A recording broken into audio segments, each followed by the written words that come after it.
Welcome to my channel.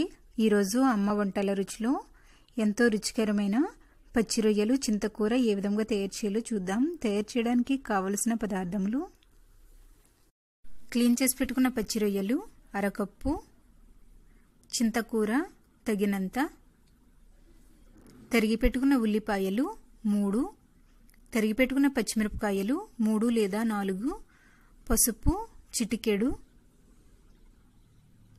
కారం 1 లేదా 1.5 table spoon, నూనె 3 టేబుల్ స్పూన్లు, ఉప్పు రుచికి సరిపడినంత. ముందుగా స్టవ్ మీద ఒక పాత్రను పెట్టుకుని నూనె వేసుకోవాలి. నూనె వేడైన తరువాత ఉల్లిపాయ ముక్కలు, పచ్చిమిరపకాయ ముక్కలను వేసుకుని బాగా వేయించుకోవాలి.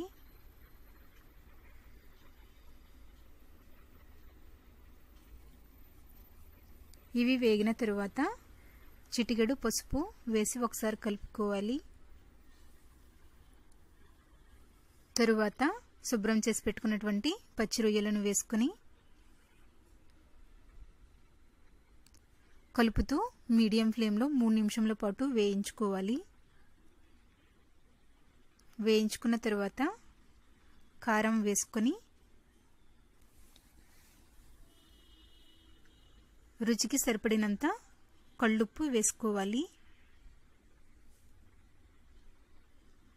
తరువాత ఇది అంతా బాగా కలుపుకొని తగినన్ని వాటర్ వేసుకోవాలి.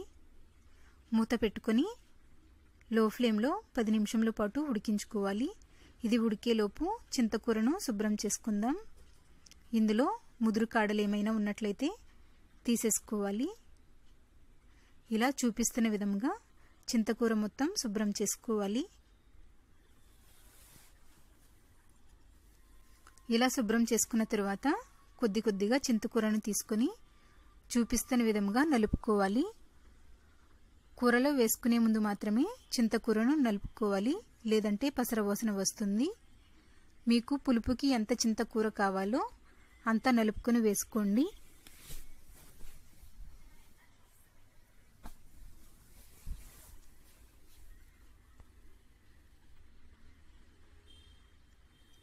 ఇలా చింతకూర మొత్తం నలుపుకొని పెట్టుకున్న తరువాత ఉడికినటువంటి కూరలో ఈ చింతకూరని వేసుకోవాలి.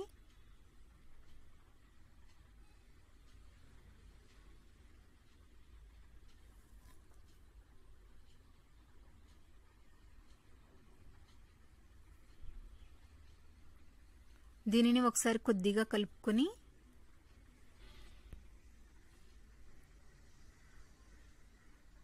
మూత పెట్టుకుని 5 నిమిషాల పాటు ఉడికించుకోవాలి.